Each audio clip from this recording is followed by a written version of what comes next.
Have you ever walked away from a conversation thinking, wait, what just happened? I didn't mean to agree to that. Maybe a colleague asked you to take on extra work right as you were heading out the door. Maybe a friend roped you into a weekend plan you have zero interest in.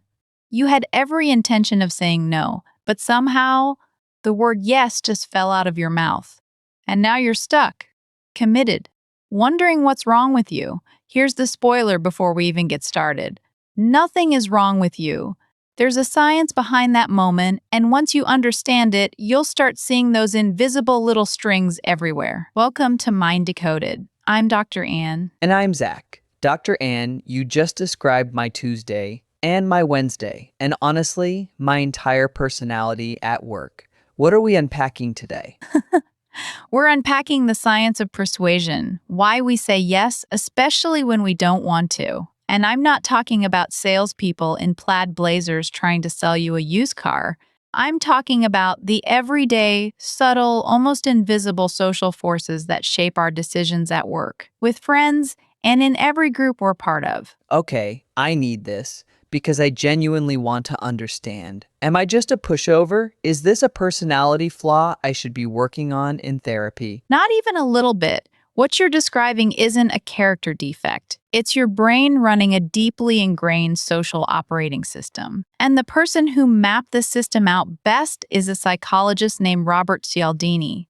Back in the 1980s, Cialdini did something that was kind of brilliant. He didn't just sit in a lab and run experiments on college students. He went undercover. He trained at used car dealerships, telemarketing companies, fundraising organizations. He wanted to understand what the masters of persuasion knew intuitively that psychology hadn't fully articulated yet. Wait, he went undercover? Like a persuasion detective? That's amazing. Exactly, a persuasion detective. And what he emerged with was a framework of 6 principles of influence. These are the psychological shortcuts our brains take when we're making decisions, especially social decisions where we don't have the time or mental bandwidth to analyze every variable. 6 principles. I'm already wondering which ones have been running my life without my permission.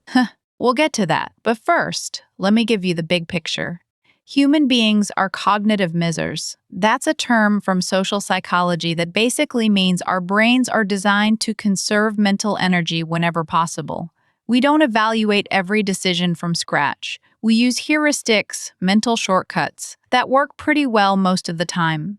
Cialdini calls these click-run responses, like pressing a button on a tape deck. Something clicks, and the whole behavioral sequence just runs. Click run. I love that. So it's like my brain has these preset programs and certain triggers just activate them. That's exactly right. And here's where it gets fascinating, and honestly, where most people misunderstand the whole thing.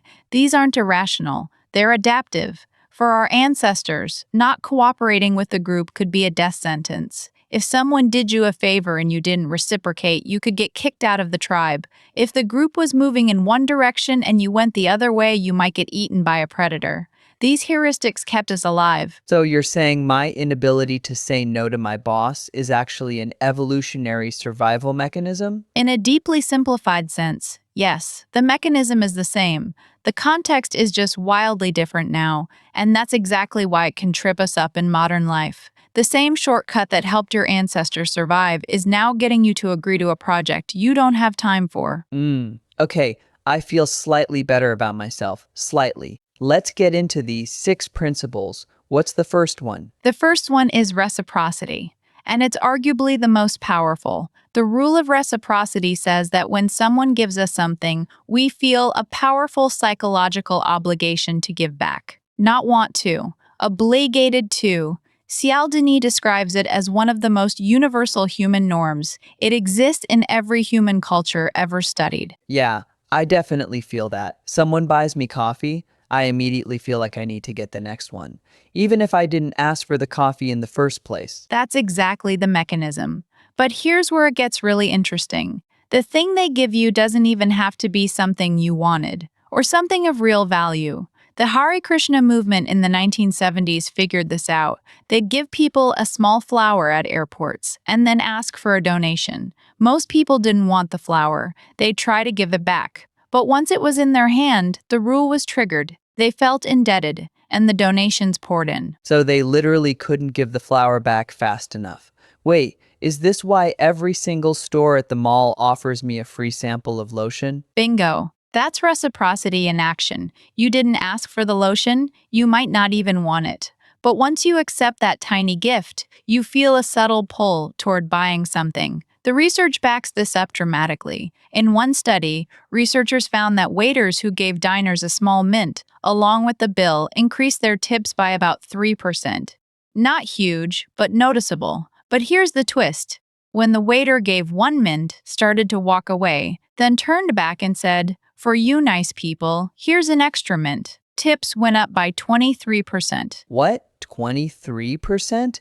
From a mint? From a personalized, seemingly spontaneous mint, it wasn't the mint. It was the feeling of receiving an unexpected personal favor. The rule of reciprocity kicked in, and people felt they had to give something back. In this case, a bigger tip. Okay, I'm now replaying every time I've ever accepted a free sample at Costco and wondering how much extra cheese I've bought as a result. That's unsettling. Haha, unsettling but also empowering once you see it. And look, once you understand the mechanism behind this, you might actually feel more compassion for yourself. Because this isn't a character flaw, it's a brain feature. The reciprocity rule is automatic. And it's so powerful that it can even override whether we like the person. That's wild. So I don't even need to like someone to feel obligated to them? Correct. Cialdini's research shows that the rule of reciprocity can produce a yes, even when the person feels no genuine liking or trust for the requester. The obligation is that strong, and that's just the first principle. There are 5 more of these? I'm gonna need a notepad. What's next? The second principle is commitment and consistency. Once we've made a choice or taken a stand, we feel enormous pressure, both internal and external, to behave consistently with that commitment. Oh, I know this one. This is why I can't quit a terrible book. I've already read 200 pages, so I feel like I have to finish it even though I'm miserable. That's a perfect example. But let me give you one from the research that absolutely blew my mind the first time I read it. There was a study done in a New York beach community. A researcher would lie down on a blanket, put a radio on, and then walk away. Then a second researcher would walk by and pretend to steal the radio. The question was, would the stranger on the next blanket intervene? I'm guessing most people didn't. Bystander effect, right? That's what you'd expect, and you'd be right. Only 4 out of 20 people tried to stop the thief. But here's the twist. In the second condition, the researcher asked the neighbor, "Watch my things for me, would you?" before walking away. The neighbor says, "Sure." It's a tiny commitment. But now, when the thief shows up, 19 out of 20 people intervene. Some literally tackled the thief. No way. From watch my things to physically tackling a thief? From a tiny, almost meaningless verbal commitment. Once we've committed, even in a small way, our brain's consistency program kicks in. I'm the kind of person who watches out for the stranger's things. Therefore, I must act consistently with that identity. The commitment doesn't need to be big. It just needs to be voluntary and active. This is starting to explain so much about my life.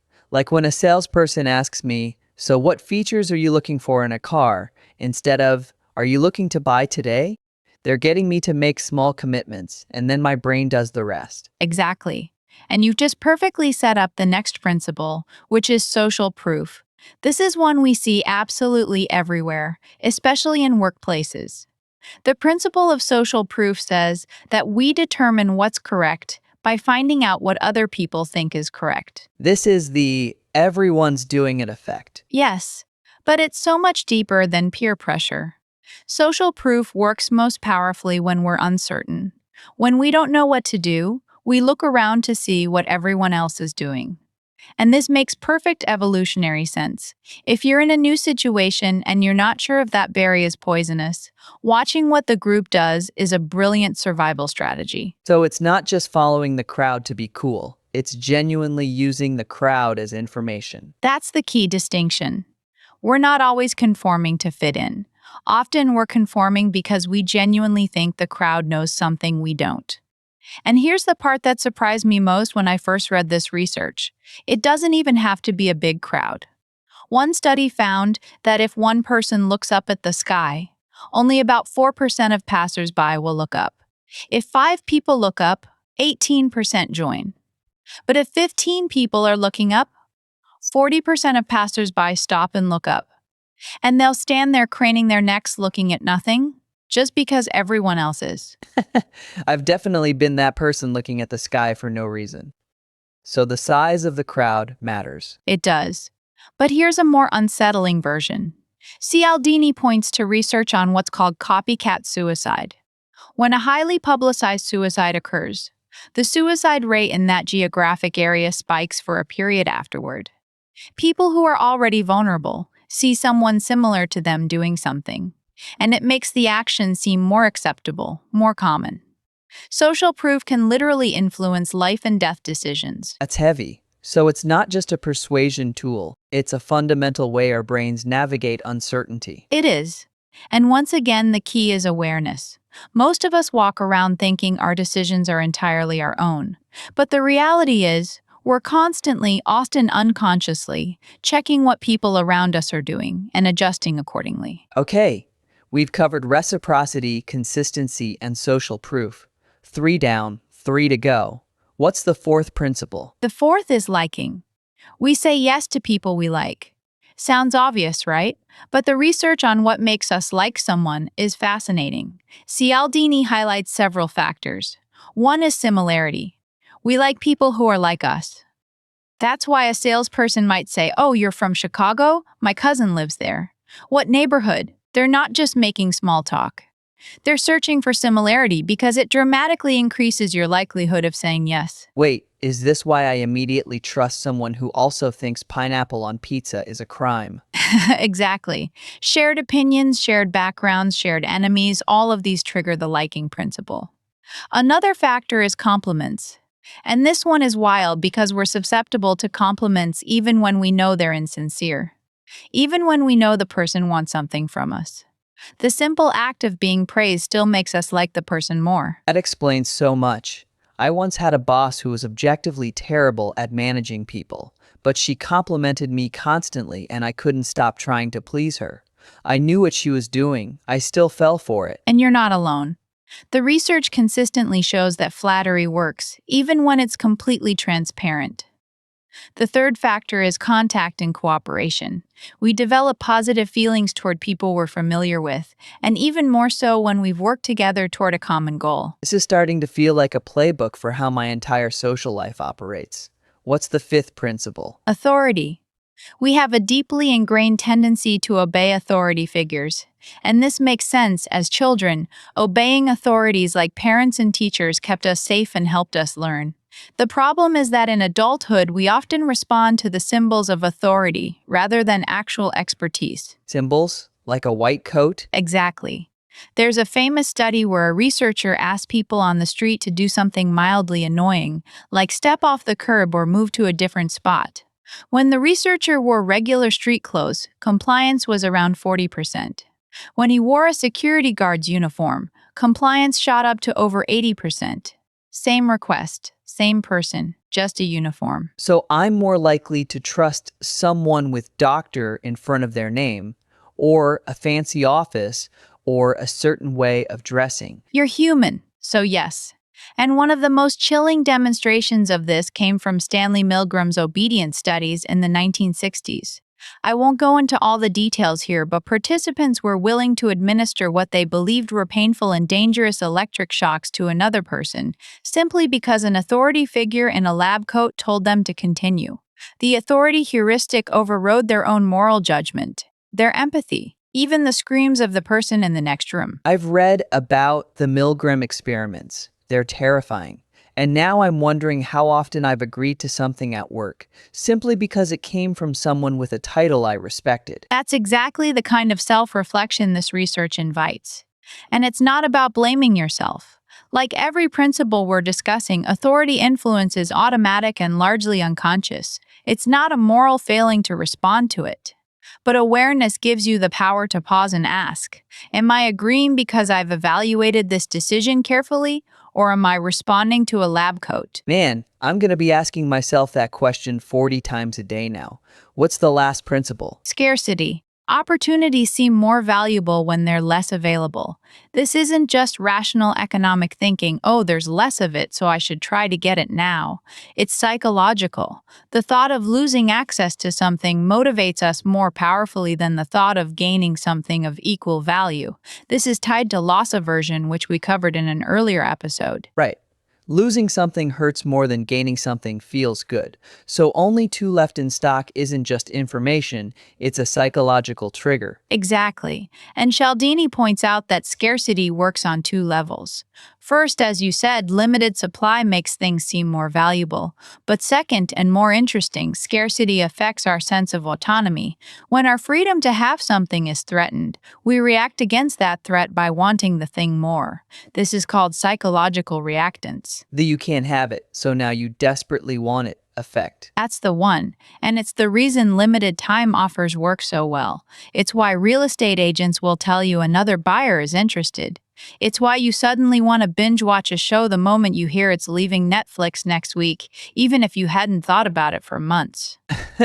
I did that exact thing last week. A show sat on my list for 2 years, untouched. The minute I saw leaving soon, it became my entire personality for 3 days. Okay, so now I have all 6 principles: reciprocity, commitment, and consistency, social proof, liking authority, and scarcity. I feel like I just got the keys to a car I didn't know I was driving. That's a beautiful way to put it. You've been driving this car your whole life, but now you can see the dashboard. And I want to pause here because this is important. These principles aren't inherently manipulative. They're not bad. They're descriptors of human psychology. They work because they're how our brains naturally operate. But they can be used manipulatively, right? I mean, the used car salesman knows exactly what he's doing. Absolutely. And that's the ethical line. When these principles are used honestly, when a business genuinely has limited inventory, when a recommendation truly comes from a place of expertise, they're just effective communication. But when they're deployed deceptively, fake scarcity, fake social proof, fake authority, that's manipulation. And here's the empowering part. Knowing the principles means you can spot the difference. Okay, so let's bring this into real life. I'm at work. My colleague asks me to take on a project that I know is going to eat up my weekend. I want to say no, but I hear myself saying, sure, no problem. What just happened? Let's run through the checklist. Did this colleague recently do you a favor, even a tiny one? That's reciprocity. Did you previously agree to help them on something small, and your brain now wants to be consistent with that identity of helpful teammate? That's commitment and consistency. Are other people on your team also taking on extra work, creating a norm that says this is just what we do here? That's social proof. Is this colleague someone you genuinely like, maybe because you share a similar sense of humor, or both have kids the same age? That's liking. Does this person have more seniority than you, or did they frame the request in a way that made them seem uniquely qualified to judge what's needed? That's authority. Did they mention that the deadline is tight, or that they asked you specifically because no one else could do it? That's scarcity. So it could be any of them, or multiple at once. Usually it's multiple at once. The most effective persuasion in everyday life combines principles without either person even realizing it. And now, most people assume this is a personal failing. I'm such a pushover, I have no boundaries. The science tells a very different story. You're not weak. You're responding to psychological triggers that have been reinforced for thousands of years of human evolution. And look, once you understand this, it changes how you judge yourself for it. That's genuinely comforting, but it also makes me wonder, how do I protect myself? If these triggers are that powerful and that automatic, how do I not just get pushed around by them? The single most effective defense is the pause. The click-run response happens in a fraction of a second. Someone asks, and your automatic program generates the yes, so the intervention has to happen between the ask and your response. You need to create a buffer. Something as simple as saying, let me check my calendar and get back to you. Or I need to think about that. Can I let you know tomorrow morning? So literally just buying time. Literally just buying time. Because once you're not responding in real time, once the social pressure of the moment is gone, Your rational brain can come back online and evaluate. You can ask yourself, do I actually want to do this? Do I have the time? Would I agree to this if I wasn't feeling pressured right now? That little buffer is everything. That's so practical and honestly kind of life-changing. I'm realizing that almost every yes I regret happened in the moment, face to face. If I just said, let me think about it, I probably would have made a different choice. And a second strategy is learning to separate the principles. When you feel that urge to say yes, pause and identify which principle is being triggered. Is this reciprocity? Am I feeling indebted? Is this social proof? Am I just doing what I see others doing? Naming the mechanism reduces its power over you. The conscious mind intervenes. Name it to tame it. Exactly. Name it to tame it. And there's a third element that I think is crucial, pre-commitment. If you know you struggle with face-to-face requests, decide in advance what your boundaries are. I don't take on new projects after Thursday. I don't commit to social plans without checking with my partner first. Having a pre-made rule bypasses the in-the-moment persuasion entirely. You're not saying I don't want to help you. You're saying I have a policy. A policy sounds so much more legitimate than just saying no. It does, and that's because of the consistency and authority principles working for you instead of against you. You're being consistent with your own stated policy, and you're positioning yourself as the authority on your own time and energy. Okay, I feel like I just went through a psychological boot camp. I walked in feeling like a pushover, and I'm walking out feeling like I just didn't have the manual for my own brain. That's exactly what I hope listeners take from this. Persuasion isn't something that only happens to weak people. It happens to all of us every day in ways we don't see unless we're looking. But now you know what to look for, and that awareness gives you genuine choice, not just automatic compliance. Before we wrap up, I want to subscribe to my own brain now. Speaking of subscribing, if you're enjoying Mind Decoded and want to keep unlocking the psychology behind everyday life, please hit that subscribe button and ring the bell. Dr. Ann and I are here every day, decoding one concept at a time. And today's episode comes with a question you can carry into your day. The next time someone asks you for something, take one breath before answering. Just one. In that breath, scan the situation. Which principles are active? Is it reciprocity, liking, scarcity? Don't change your answer yet. Just notice, because noticing is the first step toward agency. That's so good. I'm gonna try that today, which means I should probably stop talking to you face to face because you've already activated the liking principle on me and I'm about to agree to anything.